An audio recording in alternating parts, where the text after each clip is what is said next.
Good evening, boys. Happy to see everybody for a special edition of the Blind Pig, courtesy of BGObsession.com.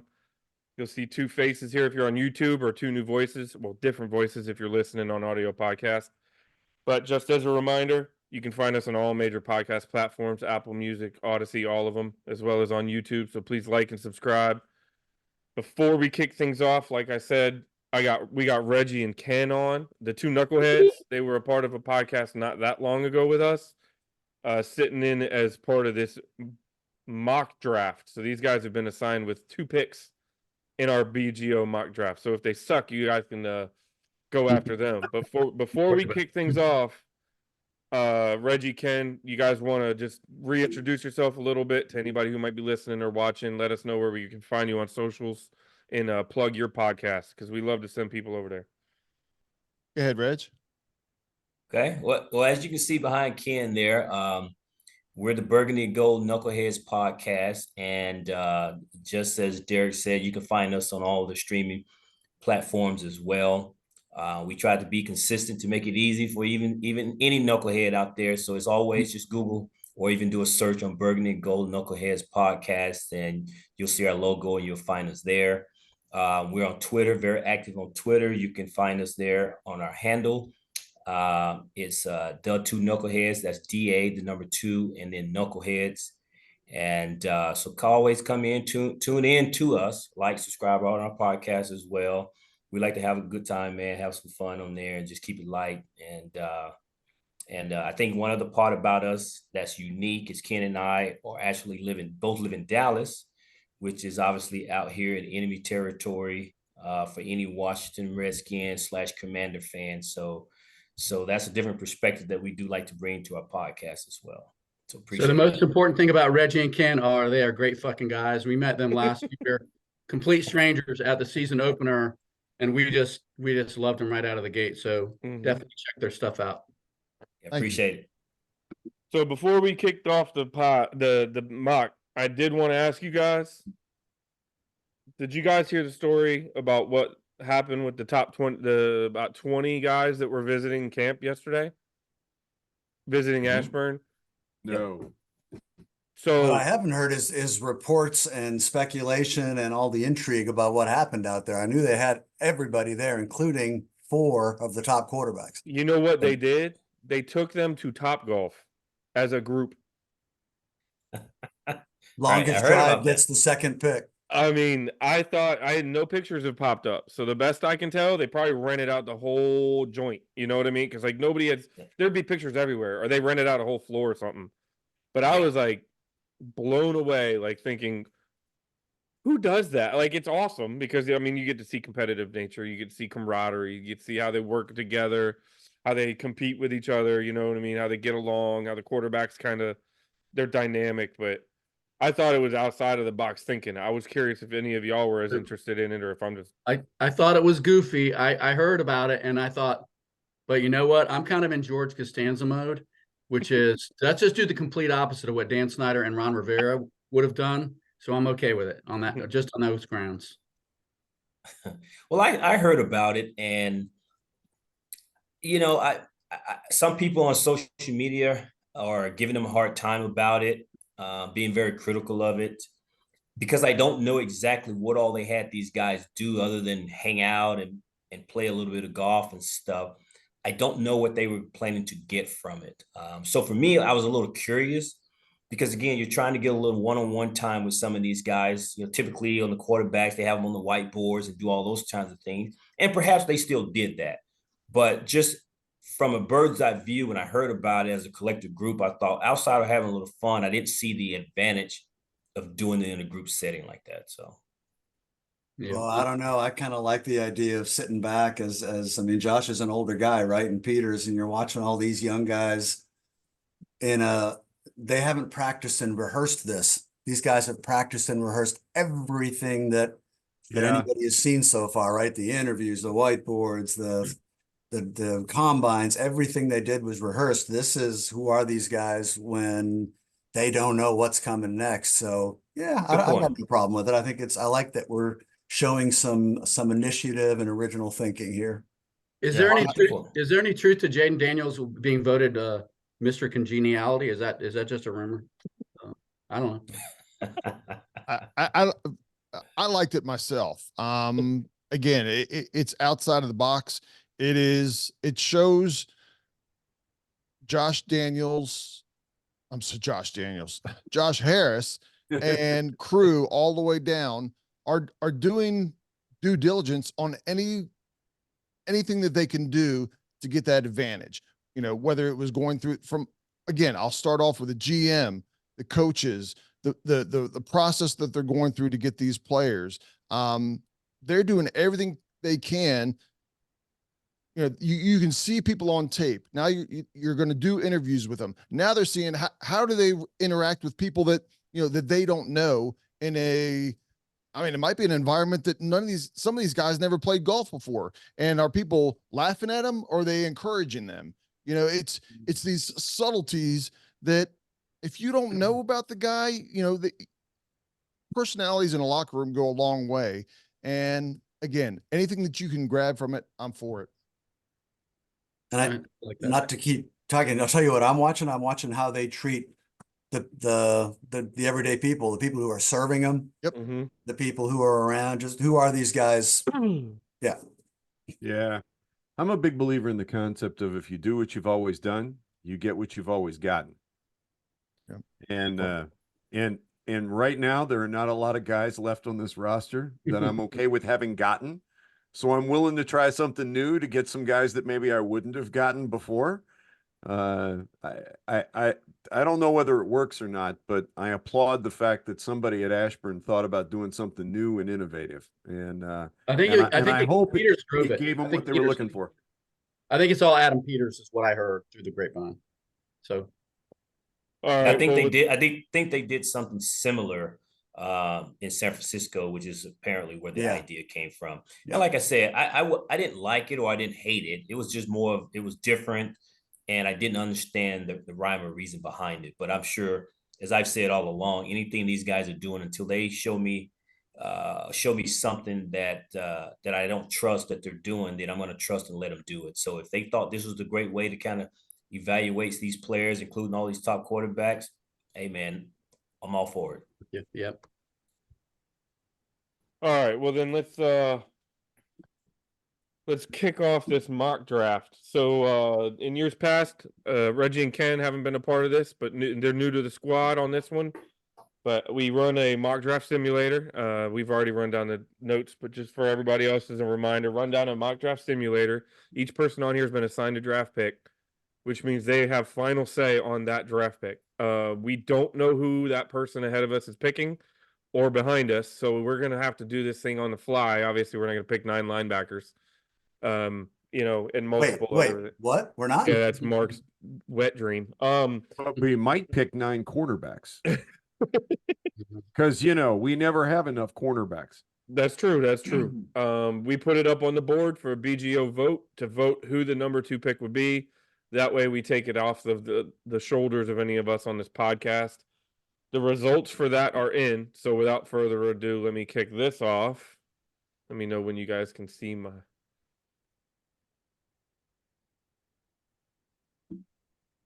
screen here. We got it, man. It is.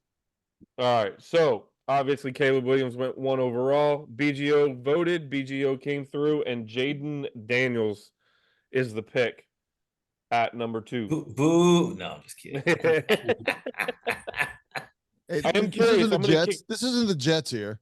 I'm gonna kick this off and let it start rolling, and we can kind of peek. But we can, Reggie, we don't have you on the pod, so I'm curious about where you guys stand a little bit on your choice for quarterback. Go ahead, Ken. I've said before, I started out as a Drake May fan, and after watching film, you know, continued film of him and continued film of Daniels, and what I did is I threw out basically the highlights of each, right? I wanted to see how they're throwing the simple passes, how they, you know, throwing to the backs, the slants, the 10-yard outs. How are they doing those? And as I watched more and more, I became a Jaden Daniels fan. and faded from Drake May. So I'm fine with this pick. I'm on board with Jaden Daniels at this point. And it has nothing to do with his running or big plays. It's just overall his quarterback performance this past year. Ken, your take is consistent with a lot of what we've seen too. I mean, I don't know about everybody else, but I've changed my mind about 8 times. So I've kind of landed now on, I'm trusting that the guys in charge have done their due diligence and are going to pick the right guy. Yep.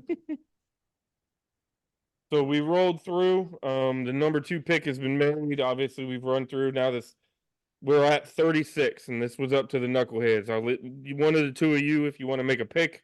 If you want me to scroll so you can see, you let me know how you want to control this. Well, I think just in some previous conversations, I think Ken and I were pretty on the same page when it came to probably the 2 picks in the second round. And one of those picks was going to be tackle. Mhm. And so I see you have it all right there. Probably if you go offense, yeah. And and this is where I think we were considering going with the tackle here. Man, there was a run on There tackles. was a run on tackles. Yeah, it is. Morgan I in see the that. first. And that could be real, man. I think that could really happen just because it could. so many good ones.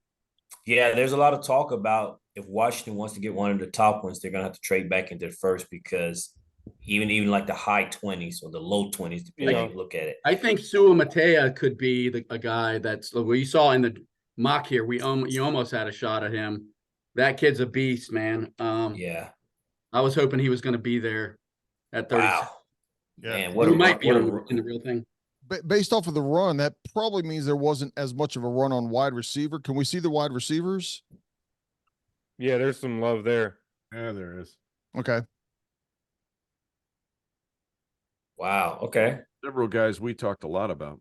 Mm-hmm. So Patrick Paul is certainly an intriguing guy, right? We're connected to him and he's a beast, but you're diving down to second round or late second territory with him there. Well, yeah, for sure. Rated that What way by PFN. We don't know what their board says, right? Right. What do you show on the tight end, Mark? Did all the tight ends go? Because there's only a very few of those guys. We love Bench not, but Yeah, that's a little early. Absolutely. Yeah. I agree. I agree. Okay. Well, Ken, what you want here? You know, And- I could be convinced either way. I said before, I don't like the idea, and I don't think we're going to have a choice in reality. I don't like the idea of a rookie left tackle and a rookie quarterback. Ideally, I wish we would have addressed the tackle in the draft. I'm sorry, in free agency, and would have had more of an established tackle. We didn't do that, but I think we're reaching right now. If we take a tackle this high, again, we're looking at the 55th pick. If we were off by 3 or 4, you're doing a roughly a 20, reaching by 20 picks. That's just too much. I would lean towards the running back. I'm sorry, wide receiver. My receiver.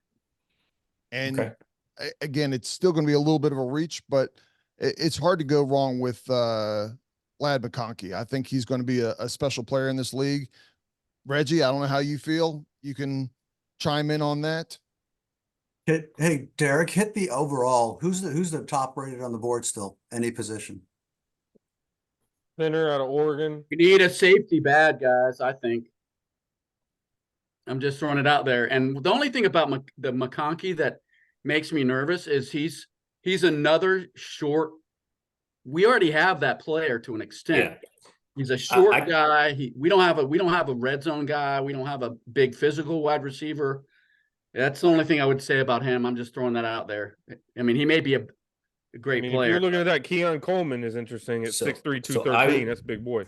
I was going to say, if we're going to wide receiver here, Ken, I would rather go with Keon Coleman over McConkey. But it's y'all's pick. And I could be talked into that. I will say I think it was our last podcast, Reggie and I both had a disagreement on Jahan Dotson. All he is right now is potential. He's had 2 years of potential. We've seen a linebacker that we've had for 3 or 4 years of nothing but potential.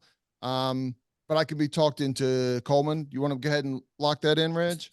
Let's lock Coleman in. You want to All right. lock in Coleman? Do you want to see what linebackers are available? No, All right. No. we need a weapon. Keon Coleman out of Florida State.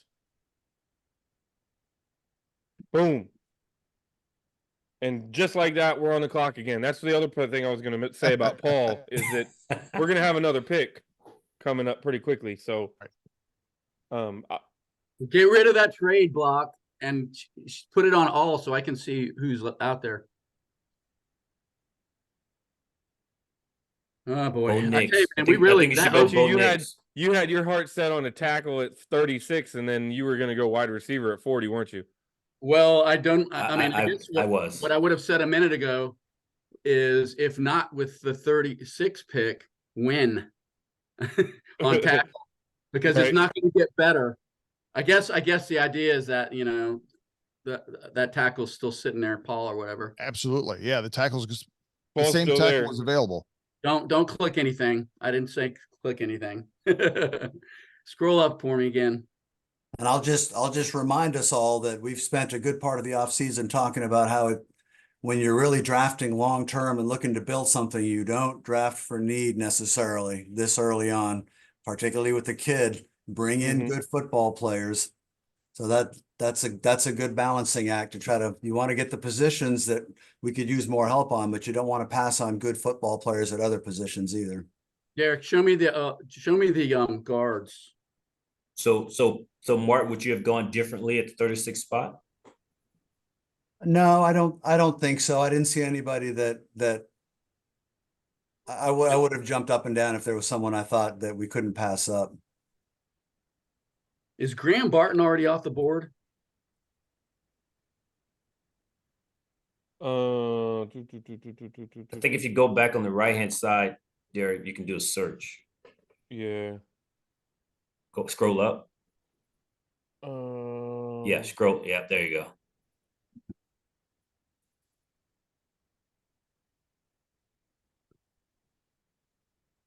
He may not show up because he's already been taken.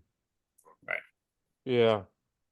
No, that means he would have had to go way early. He did. Yeah, He he went did. early. He There went he is, 26 overall 26. Wow. to All right. Tampa Bay.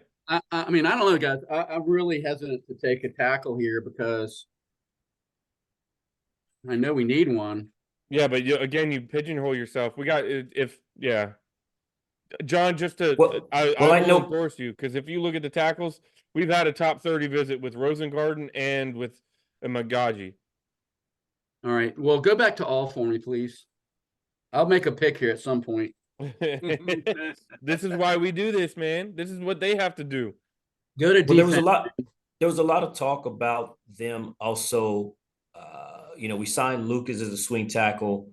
There was talking about guys that would be veterans that would be released after the draft. Yep. And that type of deal. And there's always a potential of making even a trade. So if they don't find a tackle here in this draft, like a day one starter in this draft, they can certainly still find a day one starter through other means. And the point I've always made is I don't want to draft, to the point, the 55th best player at 40 because he's a tackle, because there's more than one way to skin a cat. You can have struggling tackles and you can scheme up ways to meet. Like, I don't want to go into what Cornelius Lucas is our starter. Click on linebacker, please. I wondered how long it was going to take you to get there. All right. Well, I'll tell you who I'm looking at. We need an edge rusher. Adisa Isaac is pretty solid. I mean, guy played at Penn State. He's a big guy. He outshone Chop Robinson in 2022, and then he had a really good 2023. I also like Peyton Wilson a lot. It might be a little early. Peyton Wilson was the linebacker from NC State that I said is like one of the hidden gems in the draft. I don't think it's early for Wilson. I think he's higher than this in the NFL. I'm going to take Peyton Wilson. What do you guys think? I think I'm leaning towards taking Peyton Wilson because I don't think any of the guys sitting there at tackle weren't being taken. Dude, I think his concern is health, right? Because he's already had 2 knee surgeries, right? Is that right? He had one knee surgery. It just or one knee surgery. But I think if he had a clean bill of health, he's a first round pick. That's who I'm taking. Just my opinion. Okay. And now you're talking about they can get him in here. He can be learning behind Ingram, right? Yeah, that's For a kind year. of what I'm thinking is he's our future. And The big boy, 6'4", 235 already. Put Peyton, another so 10, come on. 15 pounds of NFL weight on him. And he ran I've got it here somewhere. He ran a 4.4340. He's He's legit talent. He is skilled. It's just the injury history, I think. That size reminds me of Jack Campbell from last year. Somebody I desperately wanted. John, I love this pick. This is the Chuck Bednarik Defensive Player of the Year and the Butkus Award. I raved about him. He was one of the guys that I covered for our position summary. He was here with a star on my list in case he fell to 67. So Peyton Wilson is the pick. And I hate to say it, but we drafted 2 offensive guys. I think we got to keep that in mind. Paul, what do you think of that? Yeah, I like it. Before John made the pick, I was going to suggest Edgerrin Cooper. Edgerrin Cooper comes with that description of basically being a heat-seeking missile. I think a guy like that would perfectly fit into, that violent type of defense that Joe Witt wants to run. But there are some character concerns with him. Yeah. So I that think was the one reason I steered away from him, Paul, because he apparently at the Senior Bowl, or at the East-West Shrine game, he kind of didn't interview well, and then at the Combine, some guys said he didn't interview well, had an attitude. I don't know whether that absolutely. meant So Sean so Taylor what probably had an saying, attitude too. So I'll say that Sean Taylor probably had a similar attitude when he was a younger guy. So yeah, and what I'm saying in the second round, I don't think that is the time to take a risk. You want a safe pick at that point, someone who you're going to have no concerns about being able to come in and make an impact. So I really like your choice there, John. Okay, thanks. So you don't want to take Jamin Davis again. Yeah. Yeah.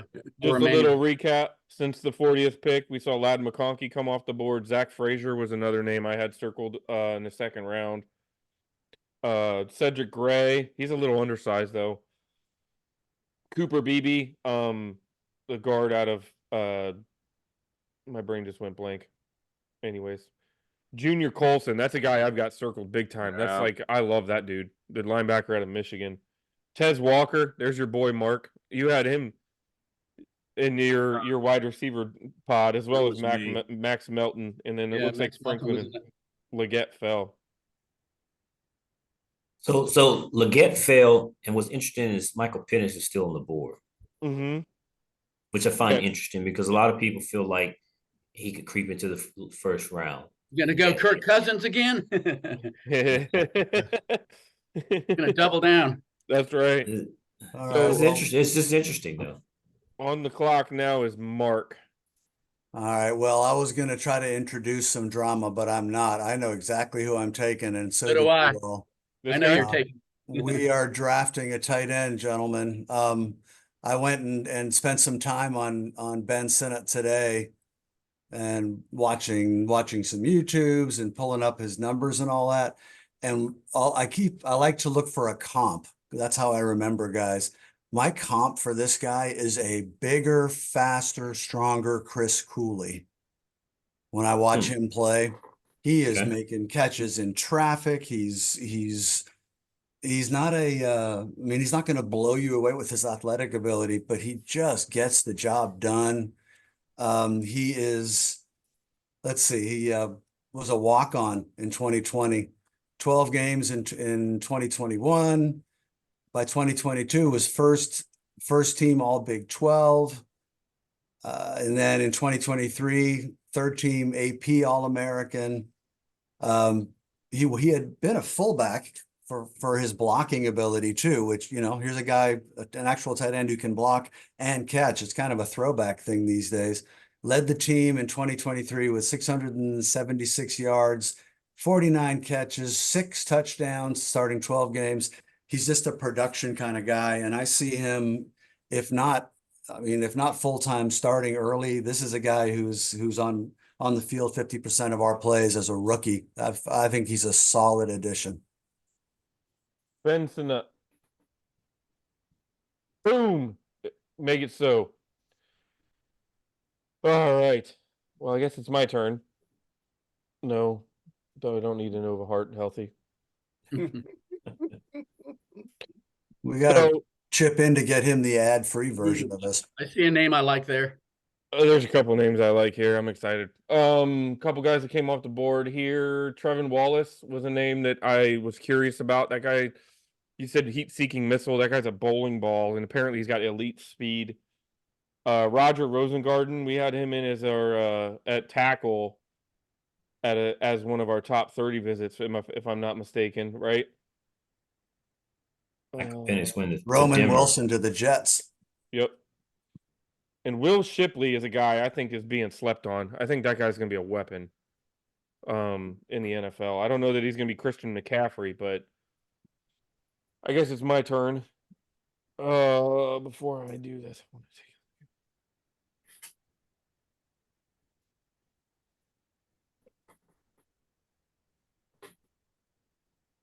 I'm proud of us not reaching for OT because I think 95% of fans would have drafted whoever the next OT was in the laundry list. I And think, that'd be a yeah, I big think mistake. in reality, and I know this is just a practice of us. I think in reality, we're going to end up with an offensive tackle before the end of the second round.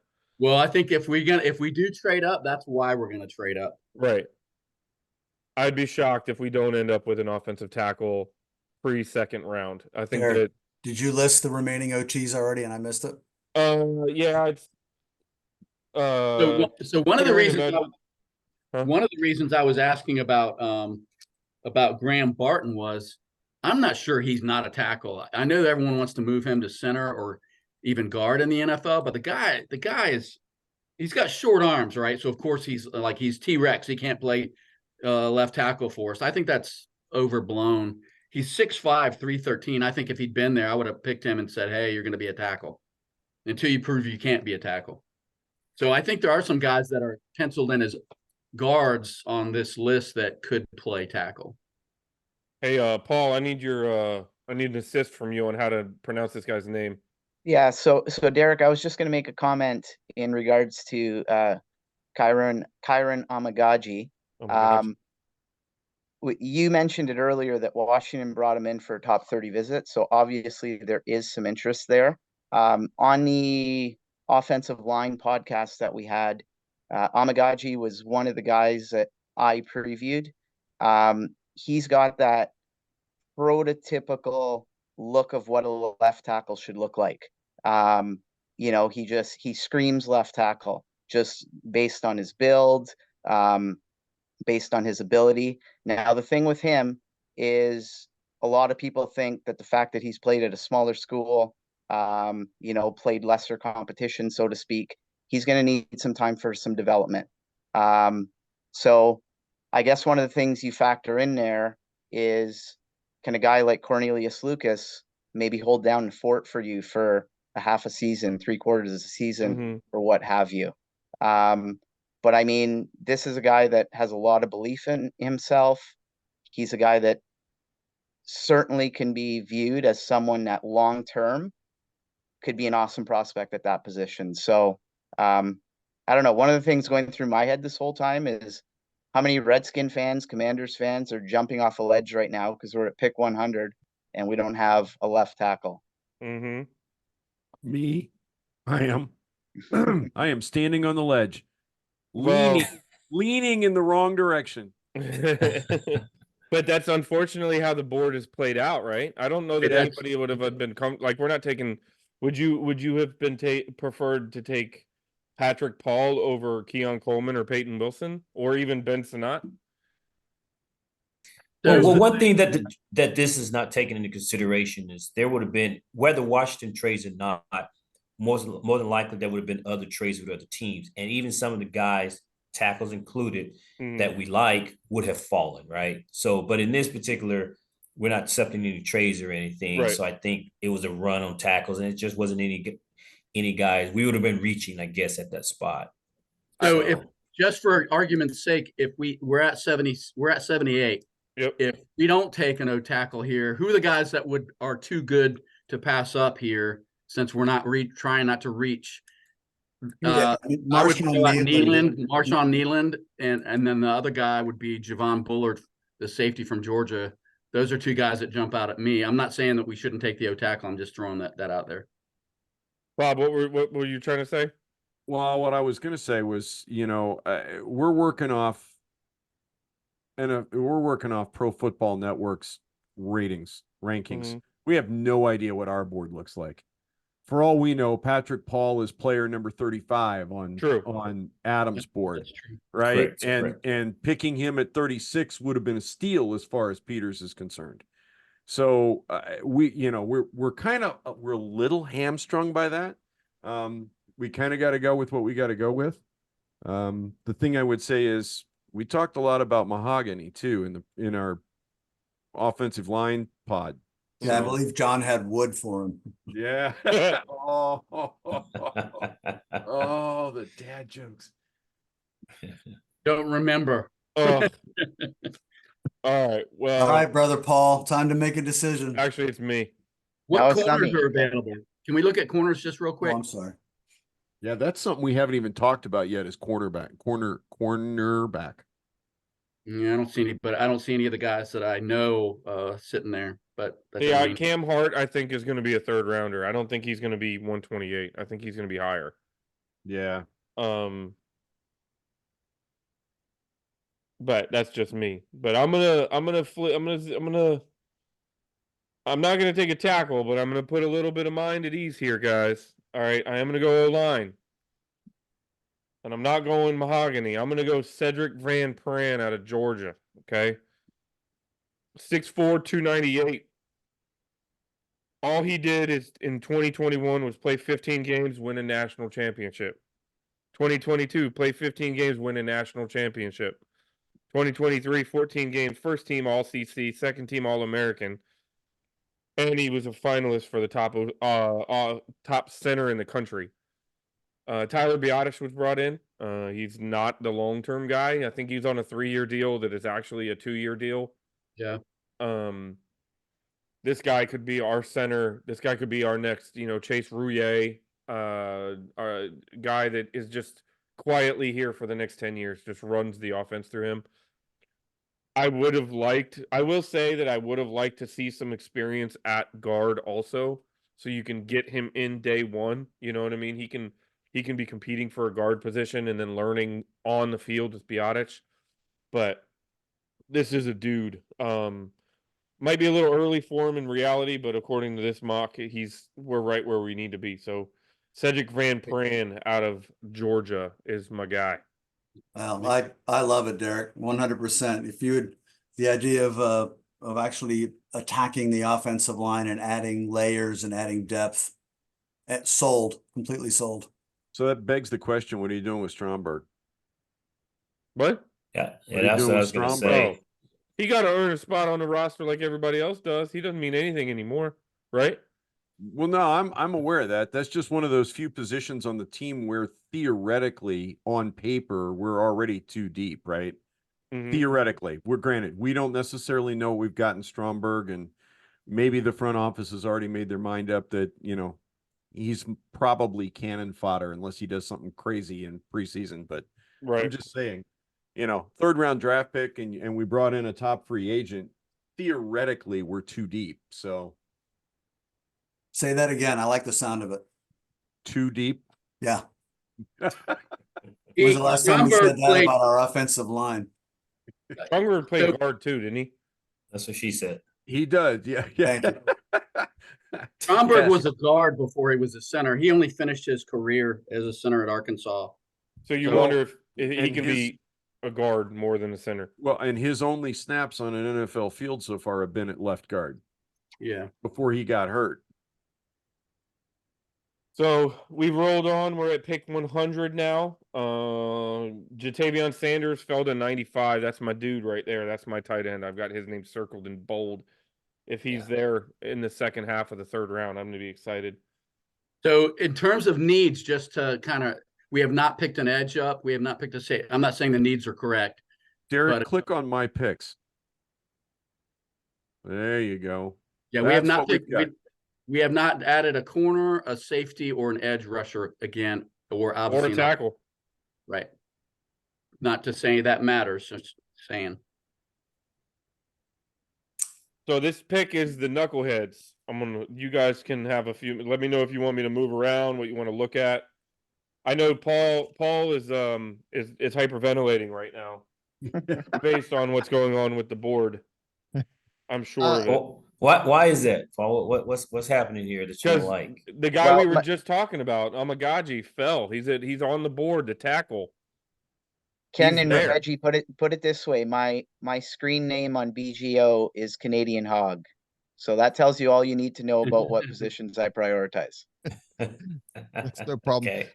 I think as you were going over, where we have picked and needs, I think when you get to this part of the draft, you really walk away and you should be stepping away from needs, right? You should be picking best available player. Mhm. And as we look here, I've show quarterback, linebacker, wide receiver, tight end, and then center / guard. How you're gonna play Cedric? With the selection of Peyton Wilson, I wouldn't be surprised if he's the player that that you're all talking about. He ends up being that. I can see them using Jamin Davis kind of as an edge. They used it a little bit before, but moving him to that role kind of or by picking up Peyton Wilson, I think Jamin Davis you'll see him in a couple different positions. A lot of times I think you'll end up seeing him on the line if that's the way they go based off of the team that they have right now. Yeah, that's good. Really good point. It's not the 5th round yet, so we're not going to be picking a long snapper. No, we'd have to trade up for that. Yeah. Reg, you got some input on this? I've got an idea where I want to go, but I want your input here on this. Well, I will say, I in full disclosure, I don't know much about Paul's guy. I'm not even gonna attempt to say his name, but he sold me Amagaji, on it. baby. Amagaji, All right. like Tamagotchi. And and he kind of sold me on a little bit. And again, just based on our rankings and everything here, this wouldn't be a bad spot for him because again, I don't know that I would be the hog kind of guy, but I do know and believe Verified that you have. Mauler, you gotta like that. Verified Mauler. I don't know who verified But him, you- but I like that part. But you have to have depth, and you can never have enough offensive linemen. So, with this guy being a number, the number one ranking guy, and we're picking at 100, it makes a lot of sense. I also like, as I'm staring at Bucky Irvin out of Oregon, as a guy here, because again, I like having Austin Eckler on the team, but he's not a long-term solution here. But I do lean toward a little bit of the offensive tackle here who can be brought on and working with our guys, working with our O-line, not asked to come in and necessarily start right away. But what I think would be great value at this pick. Yeah. Another thing, just to double down on Amagaji here, he started 10 games in 2021 at Yale. He started 10 games at right guard. And then he moved to left tackle where he started the following 2 seasons. So I'm not trying to sway you guys. This is y'all's pick. Y'all make your pick. Yeah, I'm on board. If you're more comfortable, another name that we've talked about is Blake Fisher, tackle out of Notre Dame. John broke him down, if I'm not mistaken, on our offensive tackle podcast. That was me. Oh, it was Bob. You're giving all my guys away. First, Bob, you gave sorry. Kez Walker away. Oh, now you're giving away Blake Fisher. So it was Bob. Sorry, but he was another guy that, if I'm not mistaken, and you can back me up on this, Bob, he was a starter until he got hurt. And the only reason that he wasn't an All-American type starter is because he got hurt. Well, and he was a starter as a freshman at left tackle and got hurt and missed his season. And then Mr. Alt came to town. and then Joe Alt came to town. So the only Yeah. reason he wasn't starting to left tackle is because he had a true All-American walk on campus. Yeah. And so they moved Fisher to right tackle, and all he did was give him a bookend, basically. Right. We might need both of them, guys. I don't know. Hold on. All right, BGO guys, I'm still waiting to hear who Ken has in mind for this pick. Yeah, I'm on board with who's at the top of the board, to be honest with you. I will say I kind of commented when we were looking at pick number 36. I've got no problem taking Karan, but I would like us to follow up in free agency and get a veteran off left tackle and go through training camp and see who is there, because again, you're picking at the back end of the third round. To expect him to start day one at left tackle is a little bit of a reach. That doesn't mean by mid-season or next season he can't be your starting left tackle for the next 5-7 years. But there's a reason he's fallen down to pick 100. I've got no problem drafting him as long as Reggie's on board. Yeah, I don't have a problem because again, I don't have as much heartburn about a rookie tackle and a rookie quarterback, just simply because if he's good enough to play, he's good enough to play. Granted, I understand there's some things about Karan's game and probably a little bit of his experience, but based on value and where we're picking, and he's still on the board here.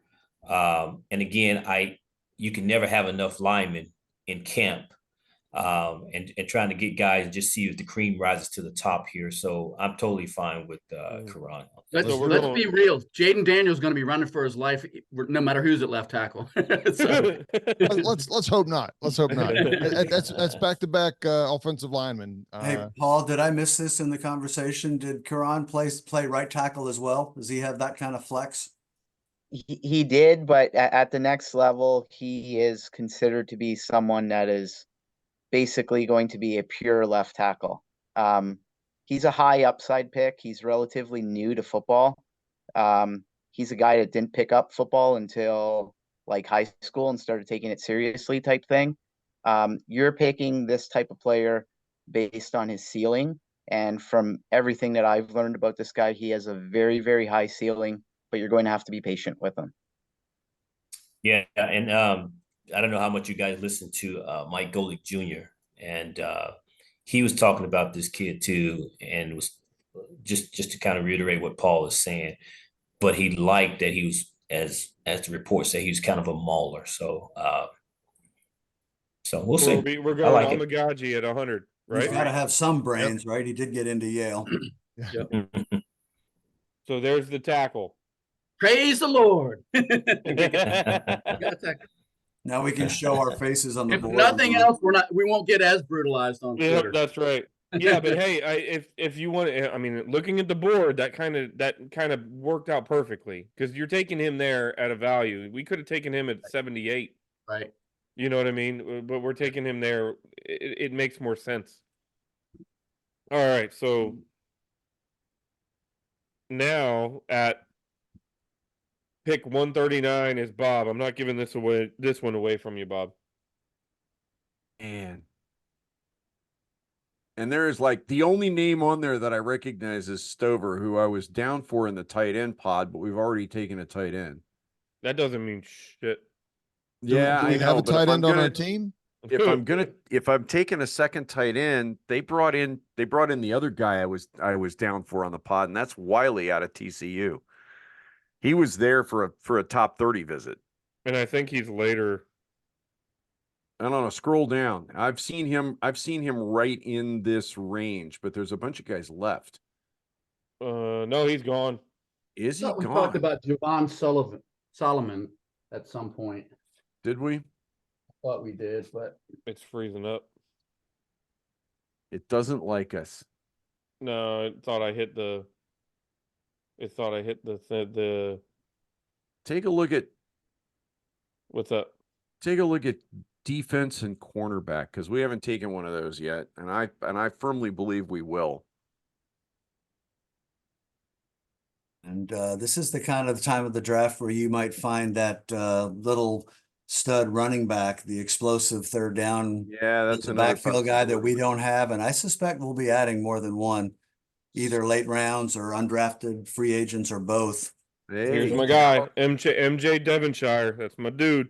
well, and Yeah, there's Chow Smith Wade. Didn't we talk about him too? And Johnny Dixon. yeah, I think they've added running back and a cornerback.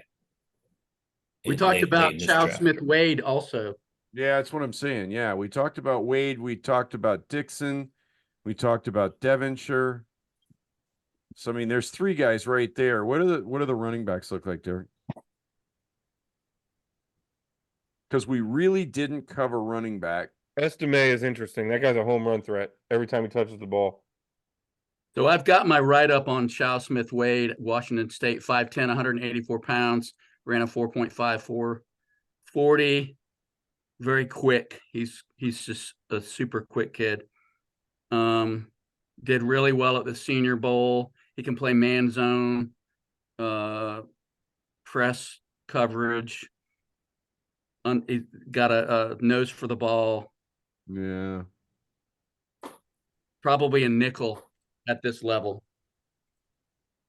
But he's projected to be a third rounder, so I mean he'd be a steal here.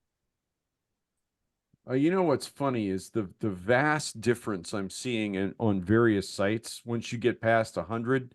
Oh, it's all over the place. Yeah, I mean it is all over the place. You know, I mean I'm seeing Stover as high as late second round in some places.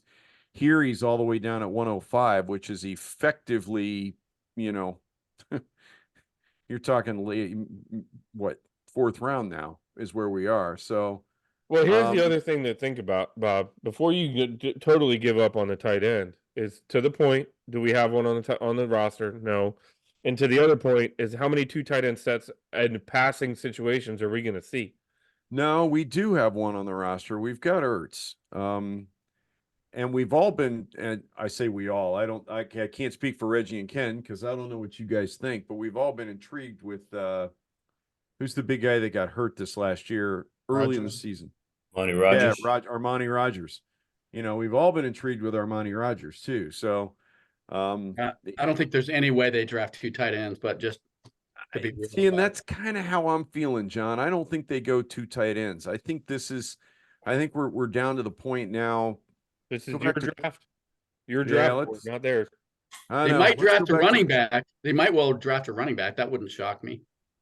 No, it wouldn't shock me, but I'm really feeling cornerback here. Let's go back to defense and look at the cornerback. It's thinking. It's thinking. It's taking its sweet time. And I think If you want, I can give you my rundown of Devonshire again. No, I think I'm good. I think I want Dixon. You want Johnny Dixon out of Penn State? Yeah, I looked at him. I almost talked about him on the pod and then decided not to. Although was- you know, what I was his like all size three of those again? guys. Do I? Mhm. He looked like a small. Yeah, is he they're gonna be- none of them at this point are going to be you know, like in that 6'2" range. All those guys went early, I think. Yeah. They're all in the What's Forbes. Devonshire look like? They're all in the Forbes camp of Devonshire's small. The big thing that jumped off the page with me with Devonshire is he said, and I quote, "I'm going to be an explosive punt returner in the NFL." Oh, that's this kid. Yep. Dude, okay, now I remember. Let's do Devonshire instead. I mean, if I'm stuck with a guy at 5'10", I want a guy that can I mean, it's a contribute big on deal now, teams. right? It's going to be a big deal. A lot bigger is. than it ever has been. No, That's why you're I said, do you absolutely want me right. to give you my rundown again? That was what jumped off the page. He said, I want to be an elite cover corner, and I'm going to be an explosive punt returner. Yep. Let's go with Devonshire at 139. Okay. Well, all right. It's a little bit of a reach, but at I this don't- point, all right, here's the way I look at it. Once you get outside of the first 2-3 rounds, the distance between guys compresses to a point where it's almost non-existent. And it really depends on what you like, much less than what you've seen, I think. So Well, and to that point, like you said, picking a guy that's ranked 169 on this board at 139 is a lot different than picking a guy at 2 that's ranked at 42. Correct. And this guy is a double threat. Well, and he'll contribute day one. Mm-hmm. I He mean, might he's not a, be as a Derek. corner, but he'll he's contribute day one. he's a 4-4-5 guy, right? Second team Yes. all ACC, led the team with 4 picks, Yep. 10 passes broken up. The kid can play. And I projected it when I was looking at him. I projected him as more of a slot guy. When I broke him down, he looks like you could move him inside. He's quick enough, and he doesn't have Darryl Green 80-yard speed, but he's definitely got quick hips. Quick feet. I look at this as a place where we could potentially get an electric punt returner who happens to provide solid depth at a position of need. Right. Hey, If we're running a man, like a press man type defense, which is what little intel I've heard, this is a 6'6" wingspan guy who excels in press coverage. So get him in there in nickel packages and let him learn and let him return punts. It's a pretty solid pick in the 4th round to me. So we're going Devonshire. Yep. Yes. Why do you sound so upset, John? No, I'm not upset, but I think we decided like 2 minutes ago that we were picking them. I want you to click the name, click it. Well, I decided 2 minutes ago, but That's right. we also decided earlier tonight that everybody could chime in.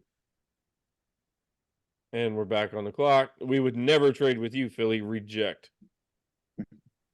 Hey, look Is this who's Luke? still Is this on Luke the board, John. McCaffrey? Luke Huh? McCaffrey kid, is that Christian McCaffrey's brother? Yes, the wide receiver. Yeah, he went to Denver. Oh, did he really? Yeah. I didn't even see Yeah, in the mock here.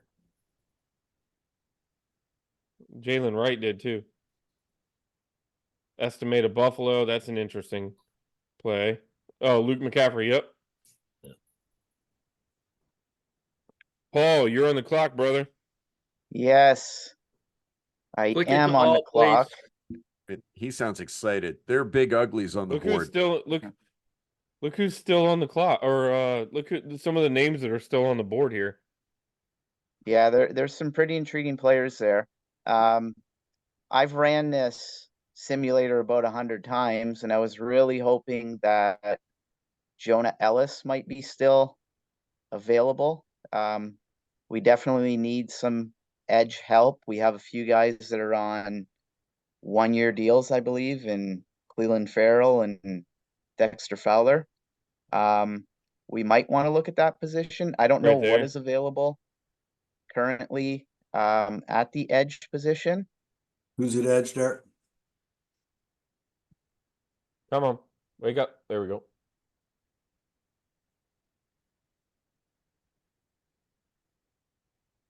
Xavier Thomas. Okay, well, there's one name there that intrigues me, and I believe that there was somebody on the board when we did our Edge podcast preview. I believe it may have been John. John, did you preview Brendan Jackson? Nope, that was this guy right here. Oh, that was you, Derek. What can you tell me about him? Smaller guy, wrecking ball. Everything that he is known for is effort. NFL scouts have said that the front office won't like him anywhere near as much as the coaches do. That was a quote about that guy. Basically, because the coaches are going to see him as a player and the effort and what he puts forward, and put value there, but they're not going to see the elite explosive ability like you're going to see. Doesn't in have other the places. measurables. In other words, he's not like Correct. a combine golden boy. Isn't that what we want? Isn't that what Dan Quinn wants as football players and Joe Yes. Witt Jr.? I mean, that's what we've heard from day one, right? They want guys to hit and play and effort. I think I saw a breakdown. It might have been NFL.com or something that said second and third effort level will make this guy successful at the NFL level, which means it's going to be well beyond that initial block. It's going to be secondary and tertiary times where he might get a sack because the quarterback breaks the pocket. I mean, he's the kind of guy that's not just going to give up on the play. Yeah, the AFC scout said plays as hard as anyone in the conference. I think coaches will like him more than the scouts will, and maybe they will be right.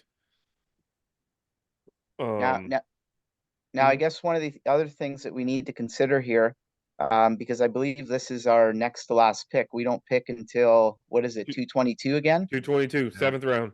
So I think you're at a point at this point where if there's someone there that's sitting there that you really, really want, you basically have to take them because chances are at 222 they might not be there.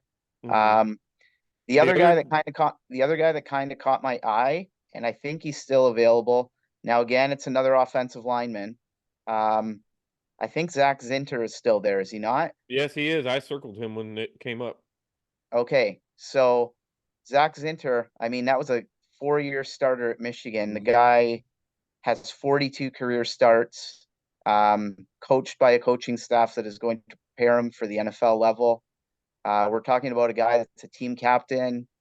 You know, you And he think played about some guard. of the defensive linemen that Michigan has produced. The guy's been practicing against elite level play every single day.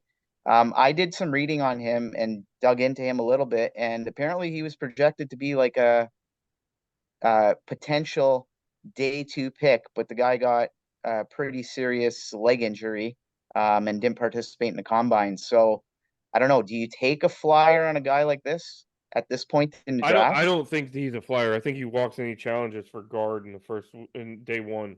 Just my Okay, opinion. but I guess when I use the word flyer, I'm saying, you know, do you take a chance on him given the fact that he's sustained a pretty serious injury? Oh yeah, as an offensive lineman, I mean, he's not a running back or a wide receiver. It's like, you know, I think that's why he's a steal here, is Mm, because people are putting too much emphasis on that. I mean, for God's sake, he's a 300-pound offensive lineman. that's right. His leg will heal. I think And I I think know the other thing is, if I'm not mistaken, sorry, go ahead, Mark. Let me well, go I ahead. say I was going to say I know we all know this, but the Commanders and every other NFL team, they are looking at a player like this and will be assessing the injury risk with a whole hell of a lot more information than we have. They will have talked to his doctors. They will have looked at whatever medical reports are out there and make a far more educated judgment on it. So, if the injury is bad, he's going to slide, right? He might not get drafted at all, but at least here with this rating for today, I mean, it's even a value pick and we're adding to the offensive line. I'd have no problem with that. I was just going to ask one favor. What's the overall value left? Because the other thing I would just throw out one more time is we may be beyond drafting for need here and drafting for value and best player available, something to think about. Mhm. Yeah. Yes. And I mean, in terms of that, I mean, he's, you know, close to the top of that list of best Mhm. player available, right? Not necessarily right at the top, but And in that, we're drafting a rookie quarterback. I know we've talked about that over and over again, but if there's ever a need for like revamping this O line with as much talent as we can possibly find, I vote. If there was one group we were going to overdraft in, it would be O line for me. yeah. Yeah. Yes. We still So- talk about Bobby Beathard's draft back in 81, right? Or was it 80 when they drafted Grimm and converted Jacoby and had Bostic, all these guys. These guys could all grow old with our rookie quarterback. They could play together for years. Yeah. No, And go ahead. I was just going to say, I think in their minds right now, they've got the starting interior 3, but they're all on short-term contracts. Even Except for- Cosme only has what, a year, 2 years left on his deal. So, I mean, there's nothing on the interior line that's going to be that right now is obligated to be here in 2026 Yep. or except for now, if you go by our draft here, we've drafted our center of the future. But yes, That's true. But yeah, that's true. but so here to your point, Paul. He broke his tibia and fibula. Woo. In 2023. They're And just bones, man. People break their tib fib every day. They that's heal literally fine. in November of 2023. That's literally, if you look at NFL.com, his top weakness is that. Okay. Mhm. So Yeah, that's shouldn't where a be- lot of that should not be a factor at all. Yeah. in my opinion. I He- work on an so- orthopedic floor, so 2020, he played in all 6 games. I guess that's COVID year with 4 starts at right guard. 21, all honorable mention, all Big Ten, and the team won the Joe Moore Award, which is the best O line in the nation. In 22, he's first team all Big Ten. Again, the team won the Joe Moore Award, best O line in the nation. 23, first team All American, first team All Big Ten, finalist for Campbell Trophy, which is the academic Heisman. He was voted the team's top offensive lineman and a team captain. He started in 12 games that for the team that eventually won the Natty, and he missed the last 3 because he broke his leg in pieces. Yeah. And I don't know, I'm just thinking back to previous seasons and whatnot. I was always one of those people, and there were many people, you know, on our board and whatnot that talked about I would be completely okay if we picked 3 or 4 linemen in a draft, right? That comment has been something that has repeatedly come up. And I mean, we have an opportunity to add a 3rd lineman in this draft. Well, and then to that point, to Bob's point, you can add him, and he doesn't even have to play this year. and he Right. might be the best talent left on the board. He could make that argument pretty easily. Yeah.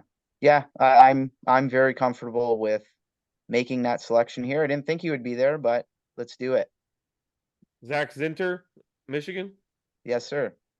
Welcome to So- Washington. Now Just the to- fun part, Reggie and Ken, you guys, we get to debate the last pick of the draft. This is always the best one in the whole podcast. Hey, 'Cause the just to put current- a bow on this thing with drafting another lineman, I referenced the 1981 draft. Our first round pick, 20th overall, guard, Mark May. 3rd round pick, 69th overall, guard, Russ Grimm. May ended up in the Pro Bowl and 2 Super Bowl teams. Grimm, Pro Football Hall of Fame through 3 Super Bowl teams. That's also the year that we brought in Joe Jacoby as an undrafted free agent defensive lineman and converted him to the OL. So, hey, The Derek, let me other look at our thing picks again.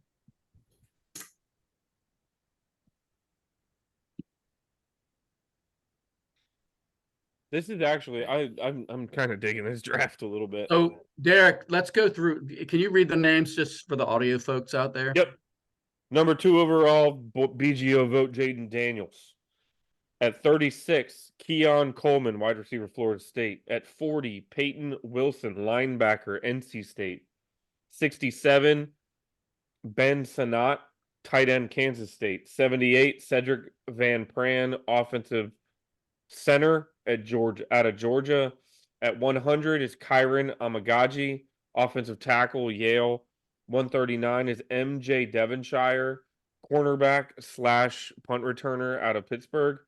152, Zach Zinter, offensive guard out of Michigan. And then now we are on the final pick at 222, our only 7th round pick, and we don't have a 6th currently. So that's what we're on the board for. Right. How you guys? I don't know. I think my guy Tip Ryman's gone. Tip Ryman is a name that I have had circled in big bold ink. That's my dude, and I think he's long gone. He is. I feel like a pick like this needs to have the possibility of you need one of those guys that can do a number of different things potentially, not necessarily be a starter at any given position. I'm looking at somebody that can absolutely be a special teamer. I'm thinking linebacker, that body type, but I can be convinced to talk about something else. I was thinking the exact same thing, but from a wide receiver or running back Totally fair. perspective. Yeah. We are, as a team, we are very thin at wide receiver. Who's going to be our 3rd, 4th, 5th wide receiver? A lot of times that 4th and 5th are doing punt returns and kickoff returns and they're the guy running down the edge on the special teams. And who's that player going to be? Right now it's a big question mark. I don't know who that person is going to be. And for me, I'm thinking trying to develop defense. So whether you go corner or safety with this last pick. which can also be a guy that can play special teams. Yeah, I was Yeah. thinking the exact same thing, especially safety, because those guys are physical and Well, we took Devonshire, right? And that's a corner who's also going to contribute already on special teams as a returner. Right. You're not going to put him out at gunner though. He's see who the safeties are, Derek. Are any of these names even jumping off the board at you guys at this point? We didn't really cover safety. Go- So I'm talking about any of these names. Go back to edge, Derek, if you don't mind, please. I'm trying to remember why I was looking at Eric Watts, who's also, by the way, the highest rated player left on there. 6'5", 274. That's a big boy. This to me is like one of those, this is, you take the best player available. If this kid can 6'6", 274, 4'6", 740. That's getting it for an edge defender. Oh shit. Another name that I'm just going to throw out there is like, do you consider taking a guy like Sam Hartman, the quarterback out of Notre Dame? I mean, I am not laughing, right? Brock Purdy was a throwaway pick. yeah, but was he? Our current GM was involved in that. Was he really? I don't know. Hey Bob, you picked him in the 6th round of our mock draft last year, or Did 2 I years really? ago. Yes, you I'd did. forgotten I'm psychic. We're not going to draft a kicker or a punter, are we? No, we have that handled. No, I don't think you can get anybody. At this Buy point, that one. I don't know if you guys disagree with me, but I'm looking the best thing you can. Whatever I would almost lean. Find an explosive speed guy or somebody that can contribute a couple big plays a game or a couple big plays even a season who can contribute on special teams. So I'd have to lead wide receiver, running back, but that's just my draw. I can be convinced of that. What are you showing on wire or running back? Aeneas Smith, not a lot. Oh, hey, look at a coach's dream. He does all the dirty work. He played wide receiver and running back, and he's a very willing pass protector. Well, Interesting. that sounds like a Cliff Kingsbury guy to me. Aeneas Williams or Aeneas Smith. Let me see if I can do some little Also quick. sounds like a Dan Quinn guy. Let's hope that's how it's pronounced, Derek. Aeneas Smith. I mean, I might buy his jersey. Smith. Let's see what he's got. What are they saying? I could let Mark top me in Watts too. I mean, That's true. I'm not. We've done nothing on the defensive line tonight. Yeah, I'm reading up on Mr. Watts. It's a big boy with some explosion. I get the speed thing. You try to find a home run hitter.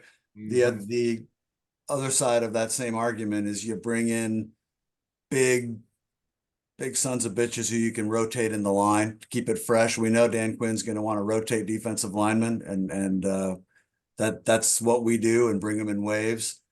He reads like a guy who's got all the tools. He's just got to learn the position more and get coached up.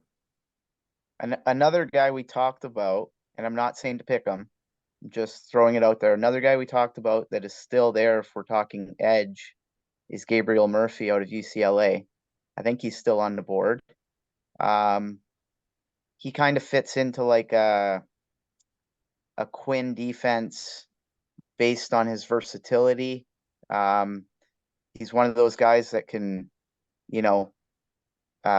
be your edge player. He can play inside. He can be an off the ball linebacker. You can line him up in a lot of different spots. He's thought of as being really, really athletic. 14 sacks over his last 2 seasons at UCLA. I think he might be a good fit in terms of what we're trying to do on defense, especially since it sounds like we want to be really creative and, be able to send guys from all sorts of different directions. He might be a situational type guy, someone you can throw in, on on passing downs or whatnot, that situational pass rusher, he might be a good fit from that standpoint. Just something to think about. Another one of these 5-year COVID era players. Mhm. Finished strong in 2023, 8 sacks. I'm gonna break down Smith for you. 2019 team's top special teams newcomer. Played in 12 games with 3 starts, including 3 touchdowns receiving in those games, but he also had 13 kick returns for 257 yards and 19.8 average, and then 16 punt returns for 190 yards, 11.9. 20, he led the team in receiving yards, and he was also their starting punt returner. What was his 40 time, Derek? Do you have that in front of you? He did not run a 40 at the combine. And when you look at the edge rushers that are on there, again, we're at the back half of, back 10th of the draft at this point. So really, even a couple of those guys you see on the screen are going to be undrafted free agents that you're going to be able to assign if there's somebody that you potentially like as well. Mhm. So, I wouldn't necessarily reach for anything. Not that Watts is not in a position to go there. But again, probably we see 6 names on the board there. Probably at least 3 of them will Are going to be available. Will be available. Yes. I'm good with explosive special teamer, or find me another James Smith Williams. I'm good with that too. You know what I mean? Like, I would have no problem with either one of them. So I can be convinced of Watts or Murphy or any of them. I like the idea. I go back to, I don't know if it was Reggie or Ken who said this, but maybe Ken, that we're still a little thin at wide receiver, even though we drafted one at 36. So I think that's something to think about here. And wide receivers, sometimes you can find those guys late, that just whatever reason they were stuck on a team that didn't throw it a lot, or they just didn't get a chance to show, or they didn't have the quarterback right, that to let them do what they needed to do. What do you show as the best available, Derek? Let's flip back to all. We're looking bunch of tight ends. A couple tight ends, a handful of tight ends. Watts is there. Drake Nugent, another center out of Michigan. I would imagine he must have taken over for Zinter, correct? No idea. This is not an endorsement necessarily, just information to think about. The team has met with Eric Watts on 4 separate occasions at this point. Hula Bowl, Senior Bowl, NFL Combine, and Team Pro Day. Not a lot of guys this deep in the draft get 4 meetings with the same team. That's my vote at this position for a couple of reasons. For what the golden combination of best player available at a position of need. I kind of like that. And he's I like 6'7" to whatever he is with all this raw talent as a rotational guy. I like it. I like it. I'm on board with that. We're going edge. We're going Watts. Yeah, sounds like it. Yep. Eric Watts. And then So we're gonna have to meet here like 2 years from now and see if any of these guys are even in the NFL. Hey, we have as good a chance as some of these NFL GMs do. I'm just saying. Absolutely. I don't think it's that much more of a crapshoot for us than it is for them in some ways. But Brother Derek, you want to make the final read here for those listening at home? Yep. Before I do that, I'm going to save this first, because God knows that's the last thing that we need to happen. You're not clicking that restart button? No. Yep. Nope. Oh, Hang on. That's not. No. Don't even play with me. I did a screen cap. You're safe. So did I. we don't have another hour and a half, Ken. Some of us are going a now. whole lot faster. All of us would go much faster.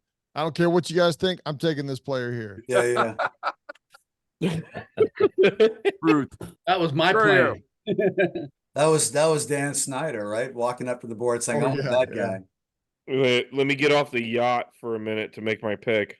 All right, just a quick recap. Number 2 overall, Jaden Daniels, quarterback, LSU.